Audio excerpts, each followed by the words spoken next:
အရင်ပိုင်းမှာအဲမှုကြောင့်ခူရိုတိုလွတ်သွားလို့ကျမရဲ့ဝင်ကြီးဌာနအဲမှုတို့ကို3ရက်တွင်ခူရိုတိုကိုအနိုင်ယူခိုင်းနေပြီမလုံနိုင်ရင်စီယာဌာနကိုရောကာရိုင်းတာထိတ်ကနေမှယူသိမ်းမယ်လို့ပြောနေပါတယ်အဖိုးတန်ဒရိုက်ဘာတစ်ခုပြစီသွားလို့အထက်ကစိတ်တူသွားတာဖြစ်ပြီးခူရိုတိုကလည်းသူ့ကိုလာဖက်တဲ့ရဲတွေကိုပြန်ပြီးတော့တိုက်ခိုက်နေပါတယ်ခူရိုတိုကိုအနိုင်ယူဖို့ဆိုရင်ဂဇက်သေးရဲ့စွမ်းကိုလိုအပ်နေပြီခီရီယာကြောင့်ဒီရက်ဆက်မှာဘတ်စတာတွေကိုဗီဘရိုကလုံးလို့ရသွားတယ်လို့ပြောနေပါတယ်ရုတ်တရက်ဆက်ပေးတဲ့ညီလာပြီးဟီရိုကဂဇက်ကိုတင်ဖို့နေခဲ့မှဖြစ်လို့တိုင်ကာကို level 50ဂဇက်ပေးလိုက်ပါတယ်မသိနိုင်တဲ့ဇူမီကောင်းတွေကိုချနေရတဲ့ရဲတွေကလည်းအလဲလဲကွက်ကွက်ထိနေကြပြီထိုနေရာကိုအဲမှုတို့ကရောက်လာပါတယ်အဲမှုရဲ့ driver ကိုခူရိုတိုကဖြတ်စီးပစ်ခဲ့တာကြောင့်အဲမှုကခီရီယာပေးခဲ့တဲ့ driver ကိုယူလာပြီးတိုက်ခိုက်ဖို့လုပ်ပါတယ်ခီရီယာရေးခဲ့တဲ့စာတွေကိုဖတ်ကြည့်ပြီးဟီရိုလက်အန်ဝန်းတွေကကန်ထုတ်ထားတဲ့ဘတ်စတာတွေကတေးပြီးလက်ပြရှင်းနေရကြောင်းအေစစ်တူကပဲခံနေရပါတယ်ရုတ်တရက်ဟီရိုကအဲမှုစီကိုဂဇက်တစ်ခုကိုပြေးပေးလိုက်ပြီးအထောက်အသုံးမှုနဲ့ Mighty Brother ဂဇက်ကိုတော့တည်ထင်နိုင်ခဲ့တာမို့စမ်းကြည့်ဖို့ပြောနေပြီးအဲမှုလည်း Mighty Brother ကသူငွေရဆွဲခဲ့မှုတဲ့ဂိမ်းဆက်ကောင်နဲ့တူနေရကိုတတိယသွားပါတယ်အဲ့တော့ဂဇက်ကိုတုံးကြည့်ပေမဲ့မရပဲလူပုံစံကိုတင်ကြောင်းသွားပါတယ်ရီလက်ခီရီယာဘတ်စတာရဲ့ We Program လုပ်ဖို့ပထမဆုံးဘတ်စတာကိုရှာရင်တည်သွားတာဖြစ်ပြီးအဲမှုရဲ့ကိုယ်ထဲမှာဘတ်စတာရရှိနေရကြောင်းမင်းကခွဲစိတ်စရာမလိုပဲအသွင်ညောင်းနိုင်နေရလို့ပြောပါ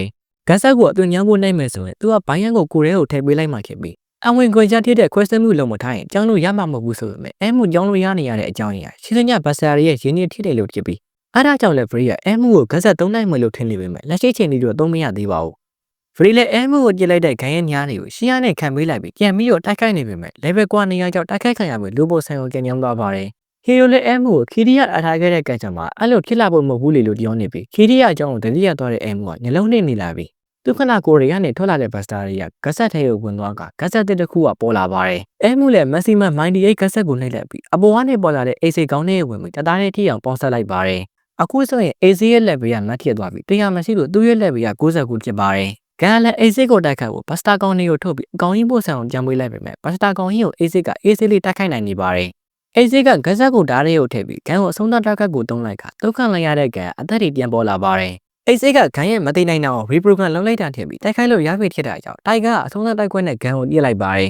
level max ထည့်နေတဲ့အေစစ်ရဲ့ထိုးချက်တွေကြောင့်ဂန်နဲ့သွေးတရုံးမဲ့ကြံမာတော့တယ်အေစစ်တဲ့လူပိုဆန်ကိုကင်ညောင်းလိုက်ပြီးဂန်ကိုအဆုံးသတ်ဖို့ပြောနေတဲ့တိုက်ကောက်ကိုသူကကာမရိုက်တာမထစ်လာခင်ဆရာဝန်လို့ပြောပါတယ်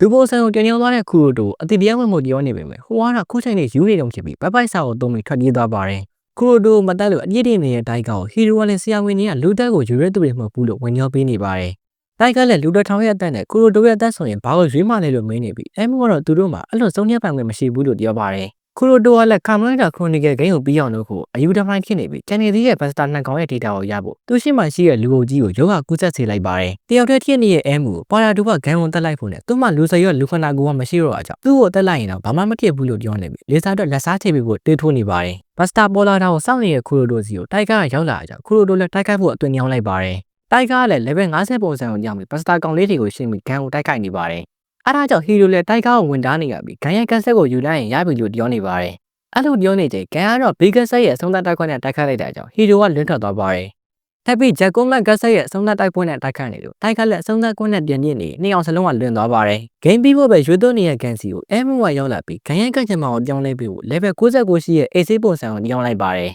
ယ်တိုက်ခိုက်ဖို့အတွက်အခန်းညောင်းလိုက်တဲ့အေစစ်ကိုဂန်ကကိုရီခွဲပြီးတိုက်ခိုက်နေပေမဲ့ကိုဘွားတွေကအေစစ်တစ်ချက်ထိုးဖို့နဲ့လွင့်ကုန်ကြပါတယ်အေစစ်ကဂန်ရဲ့စစ်ကိုတိုက်ခိုက်နေလို့ဟီရိုနဲ့တိုက်ကလည်းကျန်တဲ့ကိုဘွားတွေကိုတိုက်ခိုက်နေကြပြီးဂန်ရဲ့အဆုံးသတ်တိုက်ခွက်ကအေစစ်ကိုနည်းနည်းလေးမှအောင်မထိပါဘူးအဲ့လိုနဲ့အဆုံးသတ်တိုက်ခွက်တွေကိုသုံးဖို့လုပ်နေကြပြီးအေစစ်ကဂန်ကိုညောက်တော့ထိုးပြီးကန်လိုက်တယ်လို့တိုက်ကားနဲ့ဟီရိုကလည်းကိုဘွားတွေကိုဆုံးသတ်လိုက်ကြပြီးဂန်ကလည်းပောက်ကွဲသွားပါတ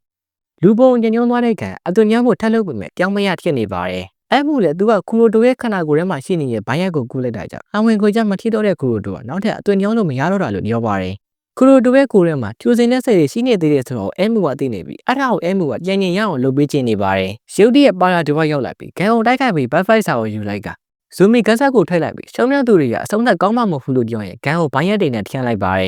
ယ်အဲမှုတို့လာလို့မရအောင်ဘိုင်းရက်တွေနဲ့လည်းကားထားပြီးယောဂခန်းစားနေရတဲ့ခူရိုတိုကိုကောင်းကောင်းလုပ်ခဲ့ပါတဲ့ဂိမ်းမစတာလို့ပြောပြီးထွက်သွားပါတယ်ဂိမ်းယောဂနဲ့ပြောက်ကွက်နေတဲ့ခူရိုတိုကတော့သူကနှစ်ဖျားထည့်လို့အိမ်မက်တီကမပြောက်ကွက်နိုင်ဘူးလို့ပြောနေခန္ဓာကိုယ်ကပြောက်ကွက်သွားပါတယ်ဒုတိယချိန်သူတို့ရဲ့ရှေ့မှာလူတယောက်ကပြောက်ကွက်သွားနေရကြောင်းစိတ်မကောင်းဖြစ်နေကြပြီအသေးသေးဂတ်ဆက်တွေကိုပြင်ရလိုက်ကြပေမဲ့ဘတ်စတာတွေကရှိနေသေးရကြောင်းသူတို့ရဲ့တိုက်ပွဲကမပြီးသေးဘူးဆိုတော့တိုက်ကသိနေပါတယ်ခိုတာကိုလည်းကောင်းကောင်းလို့အားလုံးကိုချီးကျူးနေပြီးခူရိုတိုတည်သွားလို့အရှိစလို့ခံစားနေရတဲ့အဲမှုကိုလည်းမင်းကြောင့်လူတွေညာကြီးကအသက်ရှင်သွားတာပါလို့ပြောနေပြီးဟီရိုကလည်းဆရာဝန်တွေကတခါတလေမှတေချင်းတရားနဲ့အပေးပြီးလောက်ရတယ်လို့ပြောနေပါတယ်အလိုတွေနှိမ့်သိပ်ပေးနေကြပေမဲ့အဲမှုကတော့ခူရိုတိုအတွက်ဝမ်းနည်းနေတော့ဖြစ်ပါတယ်